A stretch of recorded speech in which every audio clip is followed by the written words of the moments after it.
जय जगन्नाथ बंधु माने 01 ओडिशा खबर आपण मानंकु स्वागत जनाउछि। आज अगस्त 31 तारीख रविवार। आसंतु नजर पकाइबा ओडिशा सह देश और विदेशर मुख्य ताजा खबर गुड़िक उपरे। आजिर प्रथम खबर, राज्य रे सार अभाव को नहीं केंद्र मंत्री को चिठी लिखिले नवीन। सारा राज्य रे सार अभाव नहीं विरोधी दल नेता नवीन पट्टनायक केंद्र मंत्री जेपी नड्डा को एक चिठी लिखिछंती। कला बजार अपमिश्रण एवं बजार रे यूरिया मिलु नथिबारु चाषी कूल हंतसंत हेउछंती। तेणु चाषी कूलर समस्या को नहीं उद्वेग प्रकाश करिछंती नवीन। नजर पकांतु परवर्ती खबर उपरे। संसद रे स्थान पाइब महाप्रभुंक 3 rather Chak.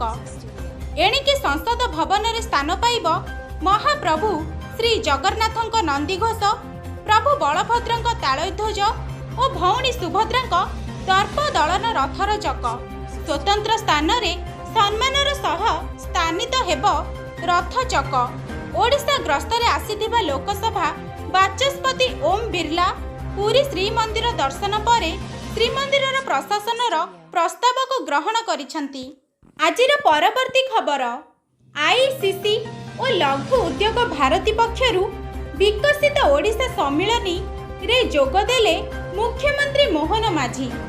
Indian chamber of commerce और लघु उद्योग भारती पक्षरु विकसित ओडिशार अभिवृद्धि इंजिन को सशक्त करिबा उपरे एक आलोचना चक्रर उद्यापनी उत्सव रे मुख्य अतिथि भावे मुख्यमंत्री मोहन चरण माझी जोगदेई कहिछंती जे देशर सर्वश्रेष्ठ 5टी विकसित राज्य भितरे ओडिशा को स्थान देबा आम सरकारंक प्रथम एवं एकमात्र लक्ष्य। नजर पकांतु परवर्ती खबर उपरे। मुख्यमंत्री नुआखाई भेटी चाषी को मिलिला 1041 कोटी। पश्चिम ओडिशार गणपर्व नुआखाई उपलक्षे मुख्यमंत्री मोहन चरण माझी आज राज्यर 5,51,54,115 जन क्षुद्र नाममात्र चाषी, भूमिहीन कृषक परिवार, अनुन्नत जनजाति समूह एवं सहरांचलर कृषकंकु 1041 कोटी टंकार सीएम किसान सहायता प्रदान करिछंती। ओयूएटी शिक्षा सदन ठारे कृषि और कृषक सशक्तिकरण विभाग पक्षरु एक राज्य स्तरीय उत्सव रे रबी 2025-26 पई सीएम किसान सहायता राशि प्रदान करा जाइछि। परवर्ती खबर, अष्टम वेतन कमिशन को नहीं आसिला बड़ खबर। जानतु केते बढ़िबो दरमा। केंद्र सरकारक अधीन रे कार्य करुथिबा कर्मचारीक दरमा और पेंशन वृद्धि करुथिबा वेतन कमिशन बोर्ड वर्तमान सुधा गठन करा जाय नथिबा जणा पड़िछि।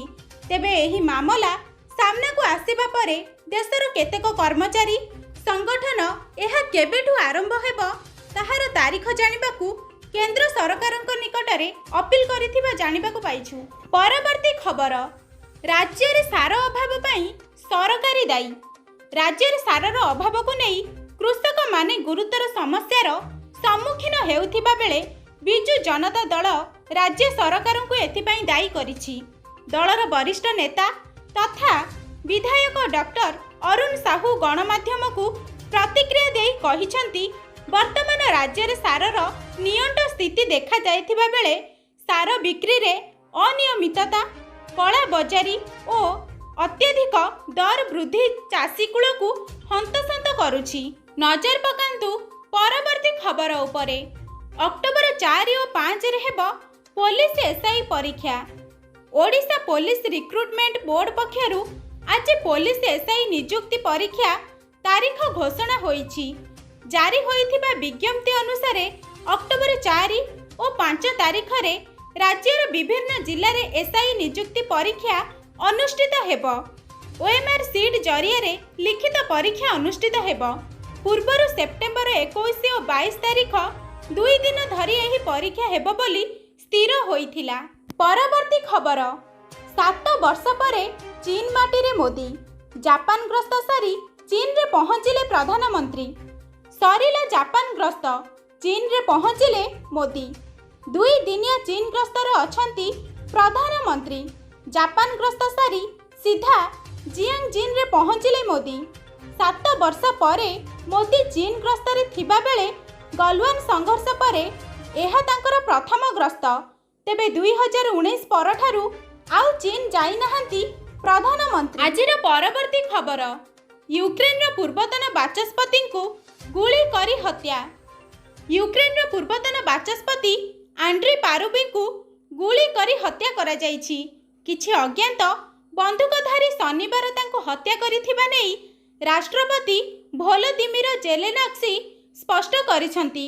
ଜେଲେନସ୍କି ଘଟଣାର କଡ଼ା ନିନ୍ଦା କରିବା ସହିତ ଏହାର ତଦନ୍ତ ନିର୍ଦ୍ଦେଶ ଦେଇଛନ୍ତି।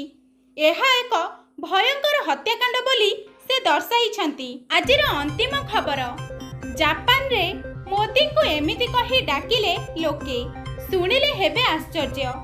ପ୍ରଧାନମନ୍ତ୍ରୀ ନରେନ୍ଦ୍ର ମୋଦି ଶନିବାର ଜାପାନ ପ୍ରଧାନମନ୍ତ୍ରୀ ଶିଗେରୁ ଇଶିବାଙ୍କ ସହ ଟୋକିଓରୁ ସେଣ୍ଡାଇ ବୁଲେଟ୍ ଟ୍ରେନରେ ଯାତ୍ରା କରିଥିଲେ। ଉଭୟ ନେତା ସୋସିଆଲ ମିଡିଆରେ ସେମାନଙ୍କ ଯାତ୍ରାର ଫଟୋ ସେୟାର କରିଥିଲେ। ଜାପାନ ପ୍ରଧାନମନ୍ତ୍ରୀ ଏକ୍ସରେ ଲେଖିଛନ୍ତି, ପ୍ରଧାନମନ୍ତ୍ରୀ ମୋଦିଙ୍କ ସହିତ ସେଣ୍ଡାଇ ଆଡ଼କୁ